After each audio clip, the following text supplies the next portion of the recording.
एक गांव में मांगने जाने वाले जैसे होते हैं ना, मांग कर अपना बेच बाच के काम चलाते हैं अन्नादि।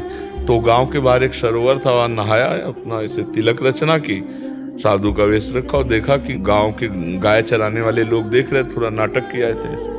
तो एक सीधा नौ किशोर बच्चा था, वो आया, बोला महाराज जी ये क्या कर रहे हो? तो बोले इससे भगवान के दर्शन होते हैं। वो तो चले गए गांव मांगने, और वो वैसे ही नहाया, स्नान किया और वहां की रज ली, वैसे चिन्ह बनाए जैसे तिलक के चिन्ह बनते हैं, और पूरी नाक दबा ली। और अंदर भाव चल रहा है कि महाराज जी ने कहा भगवान के दर्शन होते हैं। तत्काल सामने श्री कृष्ण हाथ हटाए, प्राण त्यागेगा क्या?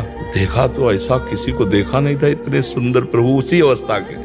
उनका तुम कौन हो? तो उनका मैं भगवान हूँ। तुम भगवान के दर्शन करना चाहते थे ना? तो बोले मैंने तो देखा नहीं कभी भगवान को, मेरे गुरु जी देखे, वो आके बता देंगे कि आप ही हो भगवान, तो फिर हम मान लेंगे। भगवान ने कहा नहीं, तुम लिवा लो अपने गुरु जी को, मैं यही हूँ। तो उसने कहा चलो नजदीकी सरोवर, वहां गए, वहां देखो उस पेड़ में भगवान, तो उनको केवल अंगूठा दिखाई दिया। तो बोले बेटा तुमसे सच्ची बताएं, और ना हम कुछ योग कर रहे थे, तुम अच्छे बच्चे हो, हमें केवल अंगूठा दिखाई दे रहा है। तो उन्होंने भगवान से कहा कि यदि आप भगवान हो तो मैं आपसे हाथ जोड़ता हूँ, जिनकी कृपा से मुझे तुम मिले उनको दर्शन दो।